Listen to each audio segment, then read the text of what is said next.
तो दोस्तों, अगर आप यूपी टेट 2026 की तैयारी कर रहे हैं तो आपने सही प्लेटफॉर्म को पकड़ा है, जहां पर आपको यूपी टेट के एग्जाम में यहाँ पर कई प्रश्न देखने को मिलेंगे। साथ में अगर सी टेट की भी कर रहे हैं तो ये वीडियो भी आपका काफ़ी हेल्पफुल है। तो चलिए, यहाँ पर हिंदी का पहला प्रश्न देखेंगे, बाकी मैंने क्लासेस करा दिए, देख लीजिएगा, यहाँ से प्रश्न बनेंगे तो बनेंगे ही।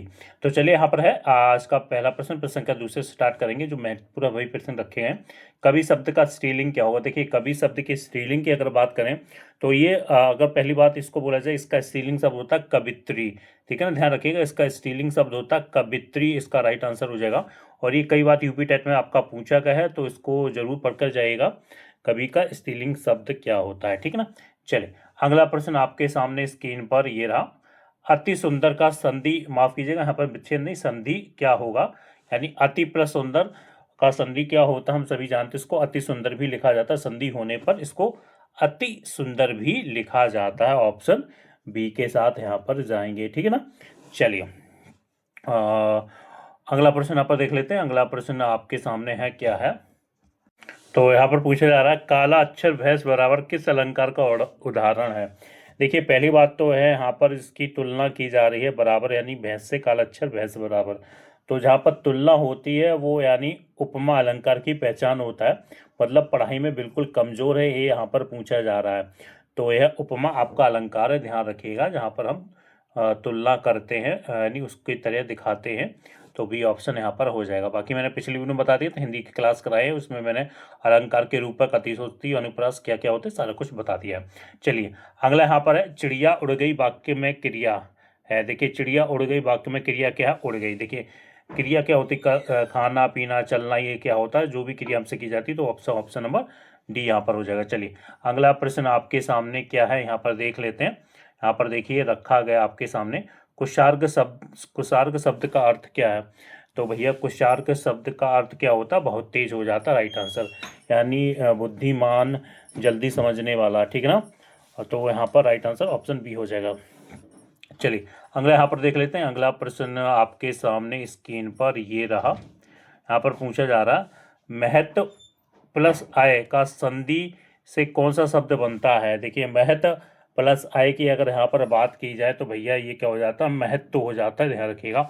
और यहाँ पर महत्व की बात करें तो ये जो बिल्कुल सही यहाँ पर होगा, ऑप्शन नंबर ए होगा, ध्यान रखिएगा, कंफ्यूज मत हो जाएगा, डी के साथ कंफ्यूज मत होएगा, ये आपका हो जाएगा ऑप्शन नंबर ए। कई कई बच्चे यहाँ पर लगा कराते, वो आपको ध्यान में रखना है। और बाकी ये पीडीएफ पाने के लिए ध्यान रखिएगा, ये पीडीएफ मैं अपनी चैनल के टेलीग्राम ग्रुप में हर क्लास के बाद डाल देता हूँ, वहाँ से जाकर यूपी टेट के एग्जाम के लिए, और चाहे आप सी टेट की भी कर रहे हैं तो भी ये हेल्पफुल वीडियो है, आप वहाँ से जाकर ले लीजिएगा। चैनल के टेलीग्राम ग्रुप का लिंक आपको वीडियो के डिस्क्रिप्शन मिल जाएगा।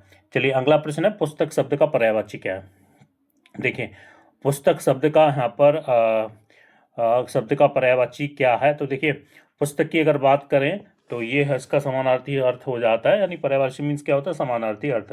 तो भैया एक ग्रंथ हो जाएगा, ध्यान रखिएगा, ग्रंथ हो जाएगा इसका राइट आंसर। ठीक है ना। चलिए, अगला प्रश्न यहाँ पर देख लेते हैं। अगला प्रश्न आपके सामने स्क्रीन पर ये रहा, वह पढ़ रहा है, यह कौन सा काल है? देखिए, वह पढ़ रहा है, ये कौन सा काल है, ये आपको बताना है। पढ़ रहा है, तो भैया ये प्रेजेंट कंटिन्यूअस है, लगातार काम चल रहा है, तो वर्तमान अपूर्ण काल हो जाएगा। ठीक है ना, वर्तमान अपूर्ण, वर्तमान में अपूर्ण यानी चल रहा है, पूर्ण नहीं हुआ है। ठीक है ना, अगर पूर्ण जब होता है वह पढ़ चुका है तो भी पूर्ण में आ जाता है। ठीक है ना। चलिए, अगला प्रश्न यहाँ पर देख लेते हैं। अगला प्रश्न, निर्दोष का विलोम शब्द क्या है? देखिए, निर्दोष का अगर हम बात करें तो भैया निर्दोष का विलोम शब्द हो जाएगा दोषी हो जाएगा, जिस पर कोई दोष ना हो। ठीक है, तो वो दोषी हो जाएगा। ठीक है, सी आंसर। चलिए, अगला प्रश्न आपके सामने यहाँ पर है, वह शब्द जिसमें सभी वर्ण व्यंजन हो। तो भैया, वह शब्द जिसमें सभी वर्ण व्यंजन हो वो ज्ञान होता है। ठीक है ना। तो यहाँ पर राइट आंसर हो जाए, शब्दों में स्वर और व्यंजन, यानी जो आप सभी जानते हैं, जो शब्द होते हैं उनमें स्वर और व्यंजन दोनों हो सकते हैं। और अगर यहाँ पर अगर बात करें जो इसमें सभी वर्ण हो तो वो ज्ञान हो, ज्ञान। ठीक है ना, तो यानी ज्ञान यहाँ पर राइट आंसर आपका हो जाएगा। ठीक है ना। चलिए, अगला यहाँ पर देख लेते हैं। अगला प्रश्न क्या दिया गया आपके सामने, मैं थोड़ा सा प्रश्न आपको दिखाना चाह रहा हूँ। यहाँ पर देखिए, पग पग पर संकट में कौन सा अलंकार है? देखिए, पग पग पर संकट में कौन सा अलंकार है? अनुप्रास अलंकार है। और भैया, जब किसी वाक्य में एक ही अक्षर या ध्वनि बार बार आए, यानी एक अक्षर बार बार आए तो उसको अनुप्रास अलंकार कह देते हैं। पग पग, ऐसे घर घर या धड़ धड़, ये दो यानी जो एक ही अक्षर बार बार आए या ध्वनि बार बार आए तो उसको अनुप्रास अलंकार कह देते हैं। ये आपको ध्यान में रखना है, ठीक है ना। चले, अगला प्रश्न है, नदी का बहुवचन है। नदी का बहुवचन क्या होगा भैया? नदियाँ हो जाएगा। ऑप्शन बी आपका राइट आंसर यहाँ पर हो जाएगा, ठीक है ना। बी के साथ चले जाएंगे। चलिए, अगला प्रश्न है, विद्यालय में विद्यालय किस समास का उदाहरण है भैया? विद्यालय क्या? तत्पुरुष समास का उदाहरण मैंने आपको बता दिया था पिछले वीडियो में। विद्या प्लस आर, यानी विद्या का घर या विद्या का यानी स्थान, तो इसको इसमें क्या आ रहा है? तत्पुरुष समास है, कारक चिन्ह का यहाँ पर लो है, ठीक है ना। चले, अगला प्रश्न यहाँ पर देख लेते हैं। अगला प्रश्न आपके सामने स्क्रीन पर ये रहा। यहाँ पर पूछा जा रहा है, देखिए, मैंने तुम्हें देखा, वाक्य में तुम्हें कौन सा कारक है?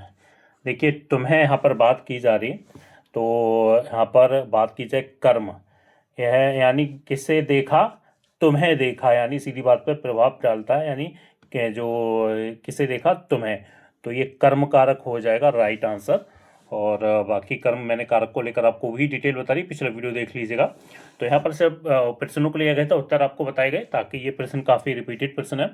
अगर मैं यहाँ पर देखूंगा, और बाकी पढ़ लीजिएगा, इनकी विभक्ति क्या होती, कर्ता ने कर्म को कारण से, इसकी विभक्ति आप सभी लोग पढ़ लीजिएगा। और यहाँ से प्रश्न बनेगा आपके, जो कर्ता कर्म कारक से प्रश्न बनेगा, ये सब कुछ पढ़कर जाइएगा। मैंने पिछले वीडियो में आपको बताया था, और अगर आप चाहते हैं इसके लिए अलग से वीडियो मैं फिर से बना दूं तो आप कमेंट बॉक्स सेक्शन में जरूर बता दीजिएगा, मैं इससे अलग वीडियो बना दूंगा। लेकिन यहाँ पर जो राइट आंसर आपका कर्म हो जाएगा।